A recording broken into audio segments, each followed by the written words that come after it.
You just have to treat email not like it's email, right? Because most people, when they're on social media, they're like showing their lives and they're doing all these cool things and they're being very personal and showing you into their life. And then all of a sudden they go over to email and then they get super corporate and they sit up straight and they put their suit on and they start typing and it just loses all its personalities. When you own a business, you're yeah, sure, you might be really far away from, like Elon Musk and like the personality he has, but you do have a personality and people want to read it. What's up, everybody? Welcome back to the show. I'm your host, Chris Naugle, and today we're going to talk about a cool journey.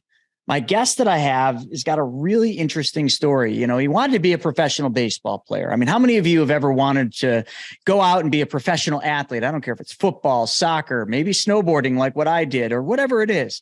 You have these aspirations, these big dreams, but all too often, one little thing happens and the dream gets shattered. So what do you do next? Well, some people go into depression. Some people never get back on their feet. But this guest that I have got back on his feet, but not in the capacity in which he thought. It was a unique path, and how he did it, I think, is a story that you all need to hear.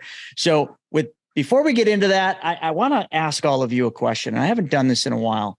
I want to ask all of you why you actually listen to this show. I know it's kind of a weird question, but why do you listen to this show? Is it because of the content? Is it because we talk about money? Is it just because you gotten used to it?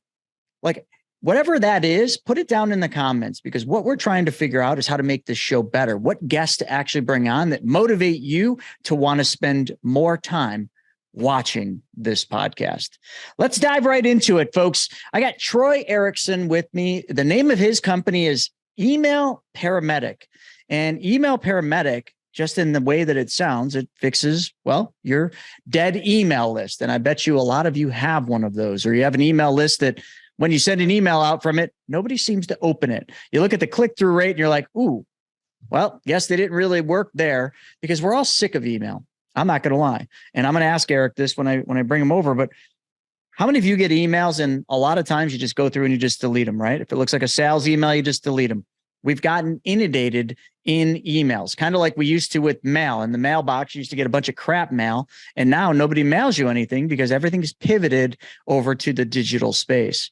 Well, Troy has become an expert in this space, and I think you really need to pay attention to what he says. So welcome to the show, Troy. Hey, what's going on, Chris? Thanks for the warm intro. I really appreciate it. For sure, man. So what I would love to do is, before I try to tell people what it is you do, which I'm intrigued by what you do and I want to learn more about it, I want to take them back in history to kind of the plan that you were first set on, which is being a professional baseball player. And I think that'll be a good starting point. So can you just take them back in time and tell them a little bit about what that was like and what happened? Yeah. Gosh, I was probably 13 when I made the decision that I just wanted to play baseball. That's all I wanted to do. And my dad was my biggest supporter in that. And every single day, like I was an only child, we lived in Indiana. We didn't have anything else to do. So we just went outside and played baseball. And I'd pitch to him, he'd catch, he'd throw me batting practice. He's probably thrown 10,000 baseballs in his life at minimum. And that's all we did. And it worked out well. In high school, it was my sophomore year. I was trying out to be the number one pitcher on varsity. I was outside the very first practice on March 14th, 2012, and my elbow popped. And this like tingling pain just like shot up my elbow. And I'd never felt this before. I didn't know what to do. So I just did what I always did in my life. And I threw another pitch. And it didn't go away. And for the first time in my life, I looked at my coach and said, hey, I have to stop. And I didn't know why. Nobody really knew why. A lot of my teammates that were older than me and probably a little bit upset that I was going to be on varsity, they made fun of me. They're like, what do you need? Tommy John surgery? And that ended up being what I needed, which is something that normally you don't get until you're like 30 something and you're a professional. And unfortunately, it's more common today for kids, but it's like, it's a year-long rehab process, and it's not supposed to happen when you're 16 years old. So that's what happened to me. And I recovered from it. I came back. I pretty much missed my sophomore and junior year from pitching just because I was so young. They're like, hey, we can't chance it. So I pitched my senior year. Did okay, did well enough to make it into a D3 college. And I thought, all right, at least I bought myself 4 more years of playing. So at that time, I started to get some mental like complications coming from the surgery, and also probably like childhood trauma, which could be a whole podcast episode on its own about like self-worth and the expectations you put on yourself. And it's pretty wild. But I ended up transferring to a D2 college that because I was kind of getting over some of that stuff.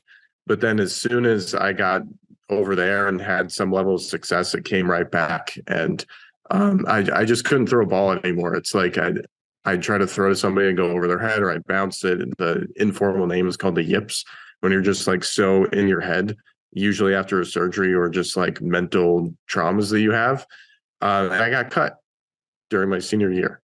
And given that baseball was my identity and who I was as a person, there was no Troy. It was like just baseball player Troy. That was it. There was no like personal side.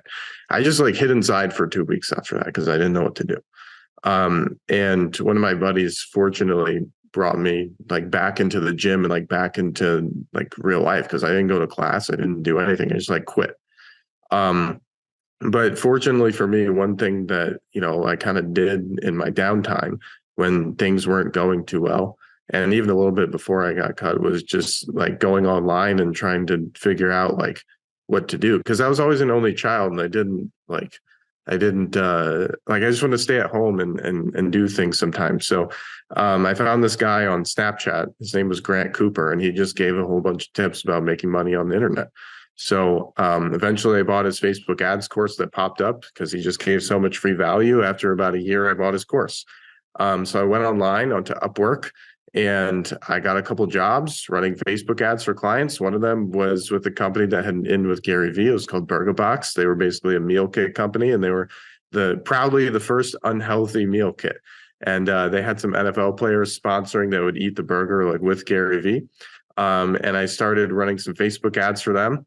And the whole thing ended up crashing because the investors pulled out. So I thought this whole thing might end again, but it didn't, because the guy that I found running it, his name was Greg, and he started another project. So I got the chance to work on that. And eventually I had made enough money where I didn't have to get a regular job after college. So I eventually had 2 clients. So after I graduated, it was 2019. It was roughly like April, maybe. One of my clients was like, "Hey, we have to fire you." And I was like, "Wait, why?" I went and I looked in Facebook Ads Manager, and I was like, "Hey, you guys are paying me to get you leads. They're coming in at like $5-6 a piece. This is great. This is what we've always had. These are very high intent. What's the issue?" And they're like, "We just have to fire you." And I said, "No, you're going to tell me right now what the issue is, because something doesn't add up here." And they said, okay, fine. So you're getting us these leads, but the emails we're sending are going to spam, and we're not making any money off of them. So we have to let you go. And I said, "No, I'm going to sign in to wherever you send emails, and I'm going to fix this for you. I don't exactly know how, but I'm going to figure it out. I'm not going to charge you. And by the time that I figure it out, we can go back to what we were doing, and then I can charge you." And they said, "Okay." So I went and I busted my butt, and I found every single thing about email marketing that I could. And I had a little bit of previous experience with my other client. And what I found is they were going to spam. They were sending like maybe 1 email a week, and the emails didn't really make sense. It was like, "Hey, here's this thing, go buy it." So I went in and I fixed those 3 things. And over the course of that summer, they went from 13K a month in email revenue to over 51K. So I was like, wow, I guess I'm pretty good at this. So they started paying me again, and paying me a lot more. And then I went and I focused more on email for my other client. And then I went and started getting other clients. I started going to events and really connecting with a lot of people and networking. And it turns out that email list management, as I call it, and email deliverability, that's a very blue ocean compared to Facebook ads, especially a few years ago. So that's what I do now. And in 2019, I made like $45,000 revenue. In 2020, just by networking, I almost 10x that. So I went to 409,000 just by going to events and knowing people. In 2021, we ran some ads and made it to 2 million. And 2022, we didn't run any ads, and we still grew to 2.5 million, started the whole certification program as well. So Yeah, that's pretty much the whole story. That's probably the longest version of it I've ever told. So hopefully it inspires some people. Very cool. So yeah, that's a frightening thing. You'd mentioned you had two clients. That was it. And that was your sole living on these two clients. And then one fires you. So that's a pretty detrimental blow. And I can see why you were like, no, you're going to give me more information, because if, you know, and a lot of businesses go about this mistake, you know, they land a whale, or they get somebody that, you know, there's the majority of their business, and they just go deeper and deeper with them. And then all of a sudden, when that happens, you're pretty much out of business, you know, unless you pivot hard. And I like how you did it. You said, let me solve the problem. And I assume during the time when you were solving the problem, they weren't paying you. You were just figuring it out and fixing it. So I know a thing or two about email. You know, we have an entire team that writes copy and does all sorts of stuff with email, but I'm intrigued because email is kind of, especially today, a kind of over abused thing. I mean, we all get just too many emails every day. It's kind of like back in the day, you know, because I'm a little older, I'm 45, you know, you used to get so much junk mail. Every time you'd go to your mailbox, it's all junk mail, and you just throw most of it out. But then as the world changed and as marketing changed, you get less and less mail. So now when you get something in the mail, the mailbox, most people, they actually open it and read it because it's just not the norm.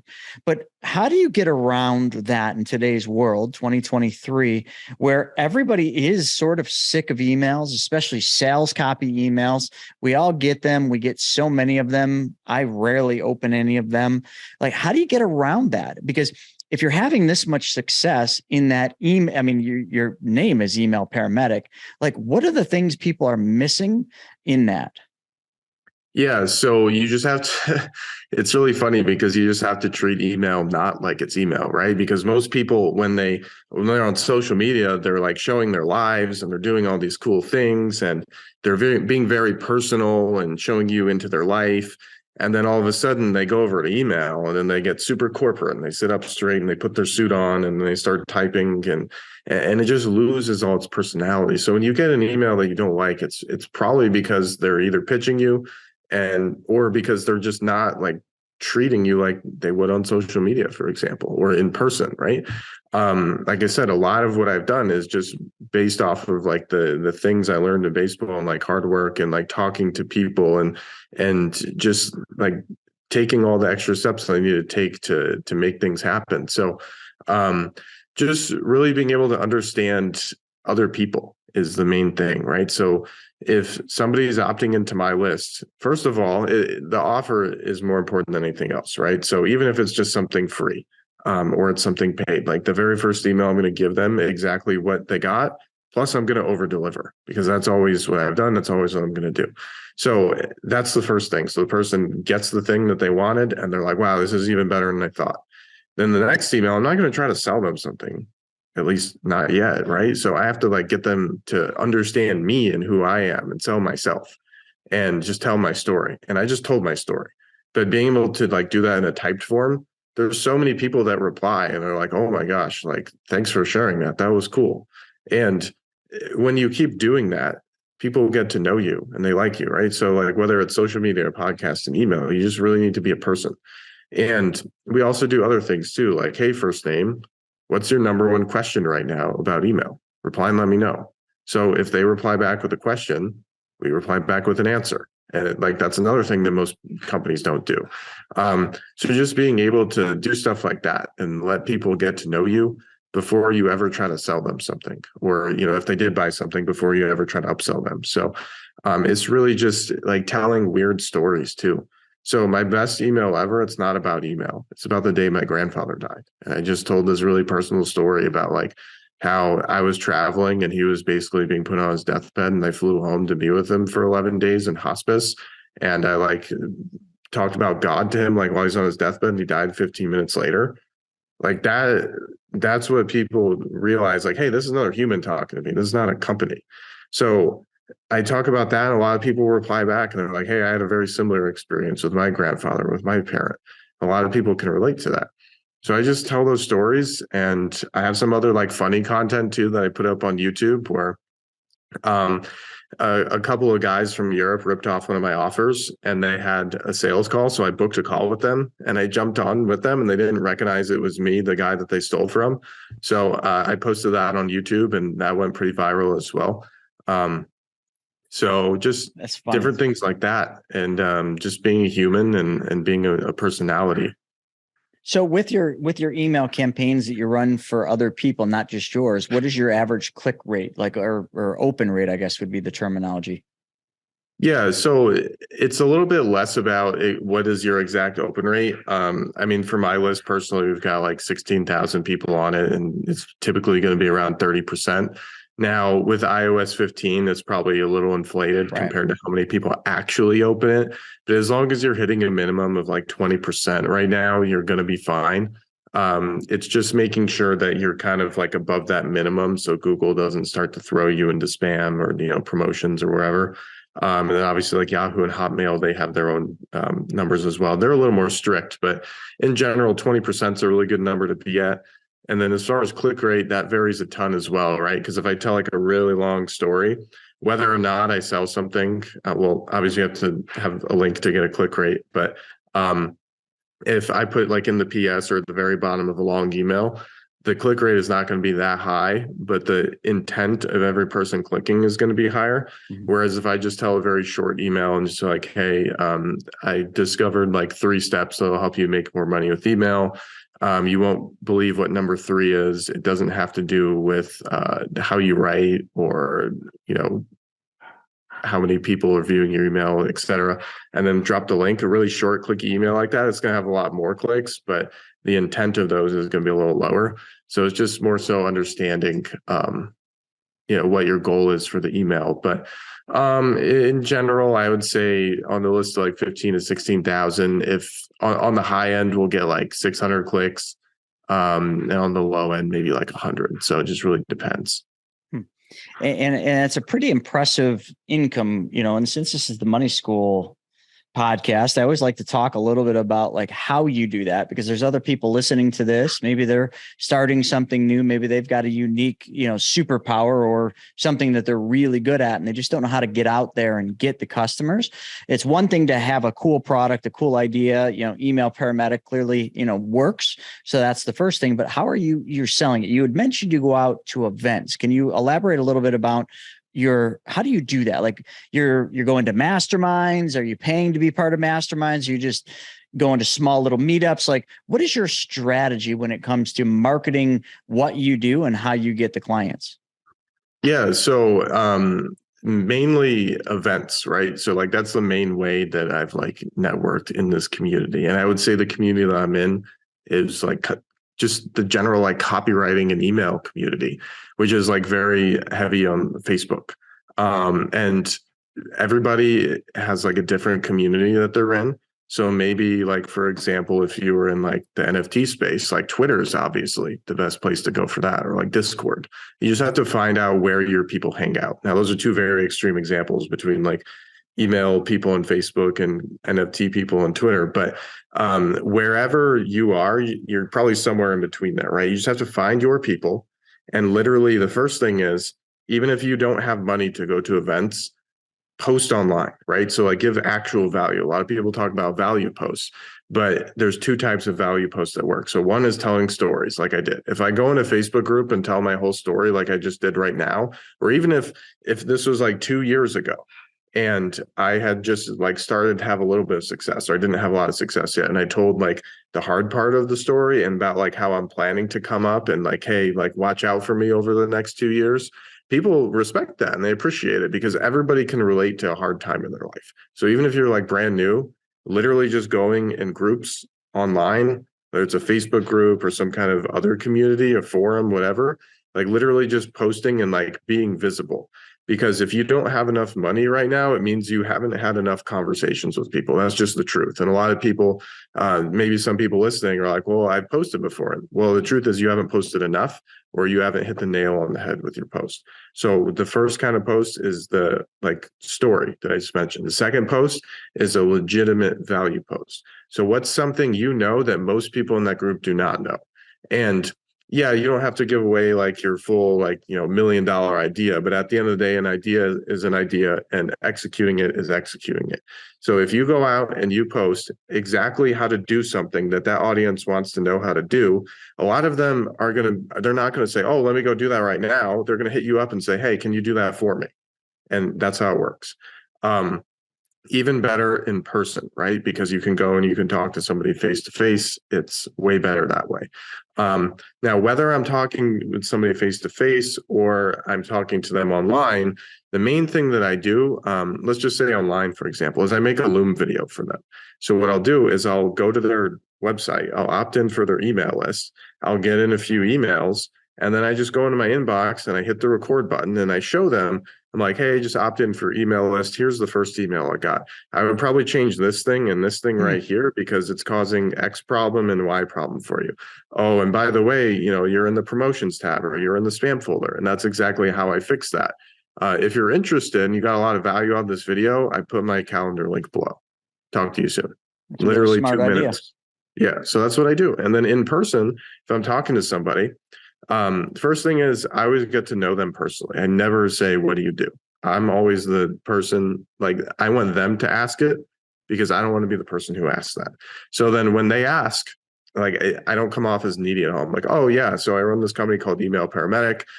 We basically solve email deliverability problems and run your entire email list for you. And not everybody, but the right people will be like, oh, deliverability, I need help with that.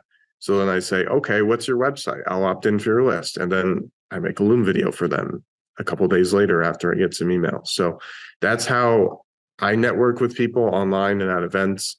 And if you do that enough times, like you will make money. Your real estate business lives and dies by the network and the connections that you make. I mean, after all, your network, well, it's your net worth. That's what you always heard, right?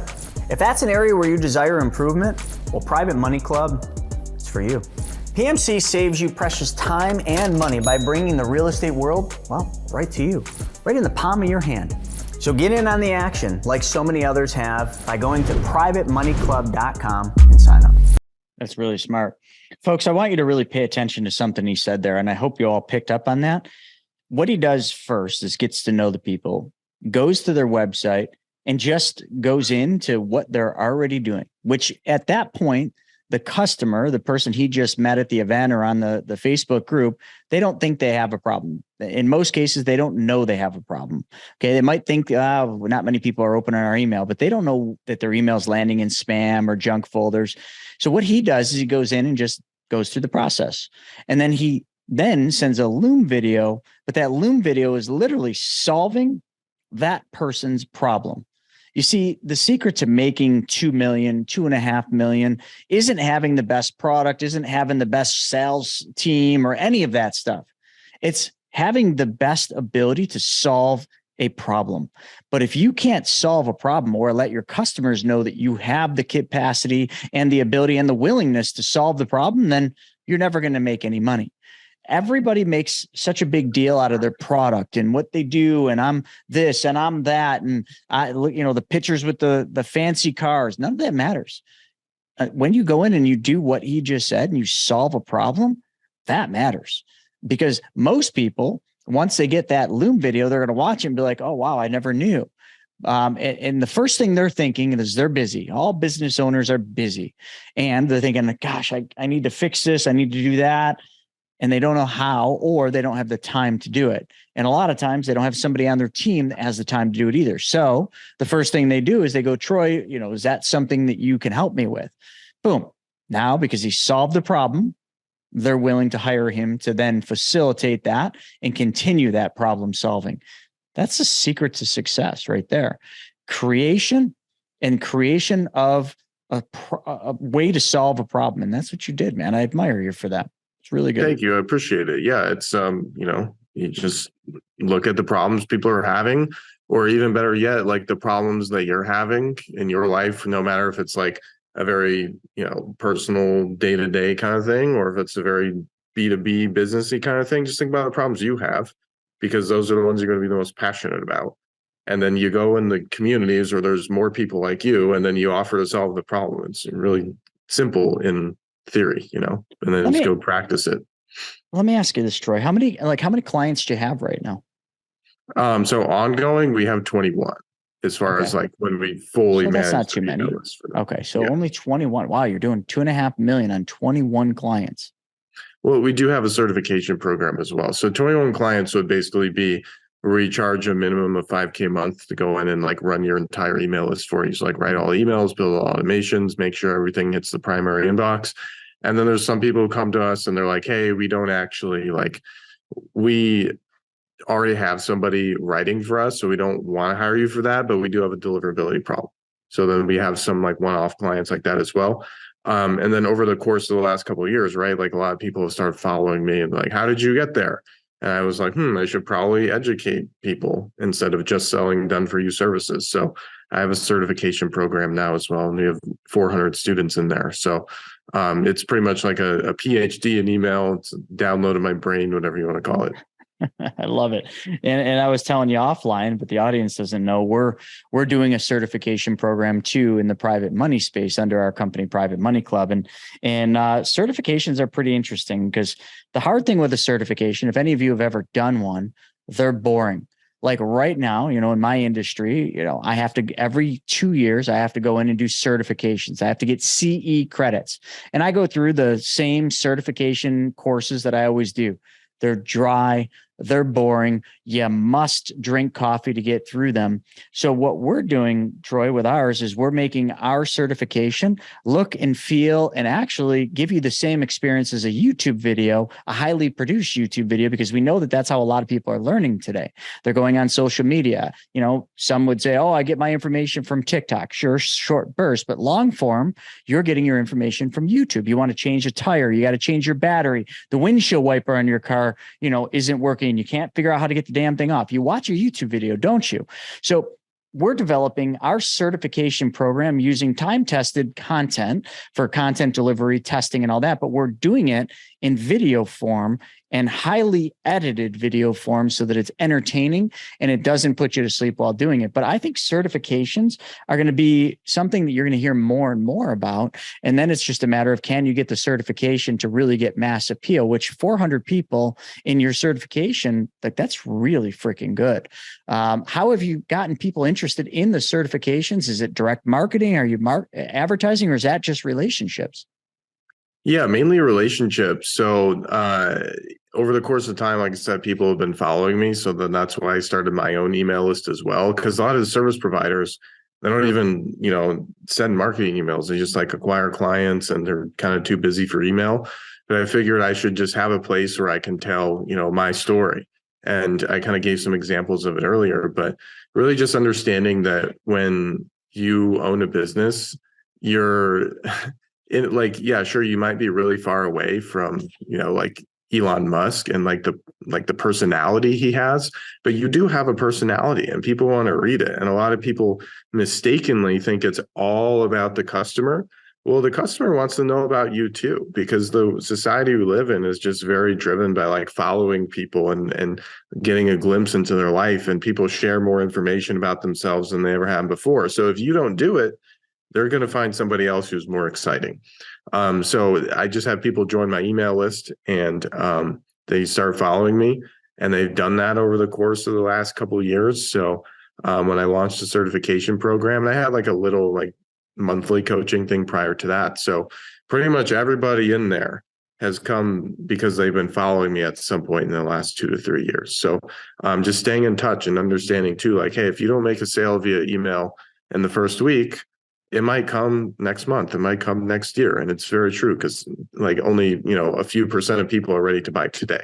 Mm-hmm. And then there's other people, they all take longer. So really just being very personal and just staying in touch with people, like we mentioned. And to your point as well, yeah, it's you got to have an exciting program. And certifications in the past, like we talked about, most people with email, they get too corporate. Well, same thing with certifications.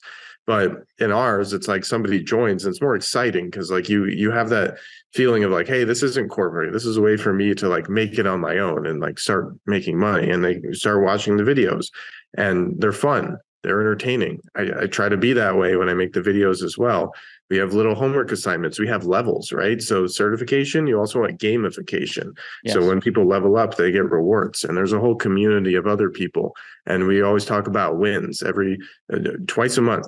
I say like, hey, who has a new win to share? And then a bunch of people come in, they start sharing wins, and it just like brings up the whole vibe of the community. So those are just a few of the different ways that we help people. And we have live calls too. And some of the calls aren't about business. We just hang out. So try to make it as fun as possible. No, it's very cool, man. It's very cool. And it's a much needed service, because I think a lot of people out there have email lists, whether they were bought or earned, and they just don't know how to get traction on them.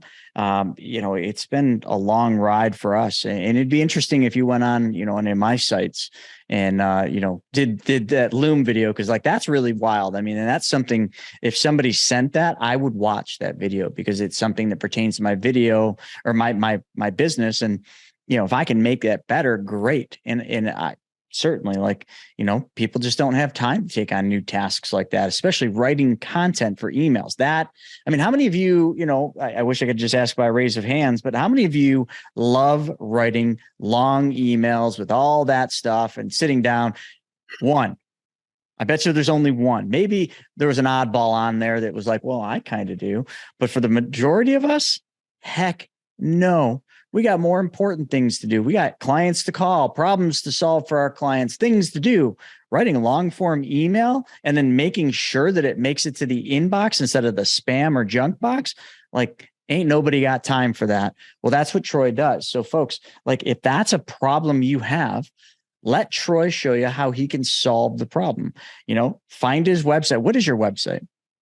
Yeah, so the best one to just connect in general will be faqemail.com. So basically you opt in, and I take all the FAQs, all the questions I get, and I just give you all the answers. So that's how that works. FAQ.com? FAQemail.com. Email.com. Yeah. I knew I missed something. And then FAQemail.com. Yeah. The second email you'll get is from my assistant, and basically says like, hey, do you have any questions for Troy? And then if you have a question, she'll just forward it to me. So that's how you can personally connect. Fantastic. Folks, we'll put that in the show notes so you can send that email and you can kind of just see what he does and how he does it. And a lot of times, folks, instead of reinventing the wheel, you can just copy, you just follow suit, because if it's working for him, it'll probably work for you. And if you don't have time for it, well, you already heard, you can hire him and his team to do all this for you. Sounds like they got a pretty darn good track history, because if they got 21 clients and they're making what they're making, yes, I know there's 400 in the certification program, but just do the math. Like, if he's not succeeding and he's not getting them results, they're going to fire him like that one client's going to fire him, but they're actually going to fire him because they're not getting results. So sometimes that's logical, but a lot of people don't use their logical thinking when they actually look at things. So it's just a mathematics game. Obviously, what he's doing is working. So check it out, folks. And with that being said, Troy, one final thing that I want to ask you before we wrap today's show. If anyone's out there and they're just starting a business, kind of like take yourself back to when you were doing it. What's the one piece of advice you'd give to a new entrepreneur in that same place where they're pivoting, they don't know what to do, and they want to do something on their own? What should they do? So first, I'd say you have to choose your hard. And I'm not the first person to mention that, but I think it's so true. That, hey, like, if you want to give up, that's just as hard as the work that it takes to put in to be successful. Because like, it really sucks to live a life that doesn't fulfill you, right? Where you don't hit your goals, right? So like, that's even harder than putting in the work to hit those goals. So that's the first thing. Second thing is like, figure out what you really love. And you, like, most people already know this, right? Like, in the back of your head, like, you may not want to say it out loud. Like, you might have something that you just enjoy, but it's like, you don't necessarily want to share publicly. Well, I just really encourage you to go find groups of people that are similar to you and think about the problems you have and what solutions you can offer to those groups of people. And you're going to be a lot happier when you just start like getting stuff out of your head, getting stuff off your chest, posting it online. And just because like, when you do that, like, you may not understand this right now, but when you do that, other people will read your post who are just as shy as you, who don't want to share things publicly, and they'll read your post, and your post will inspire them because they'll say, oh, me too. I didn't know somebody else out there had the same issue as me.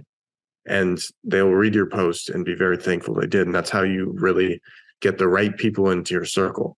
And even people who are like really successful and ahead of you, like they'll remember that because that's where they used to be. And a lot of times they'll respect you just for sharing and having the vulnerability to go ahead and share that. So that's what I would do, is you just got to have more conversations with people. And sometimes it's scary at first, but it's what you have to do. Love it. Love it. So Troy, I know you already gave them the email, faqemail.com, but is there anywhere else you would like my audience to follow you? Any cool stuff you're doing? Like I said, I'm mostly active on Facebook as far as social media goes. I think I'm probably on like all the channels, but Facebook's the one I use the most. But whatever your channel of choice is, I guess you can go there. But yeah, email's the best and Facebook would be second. Perfect.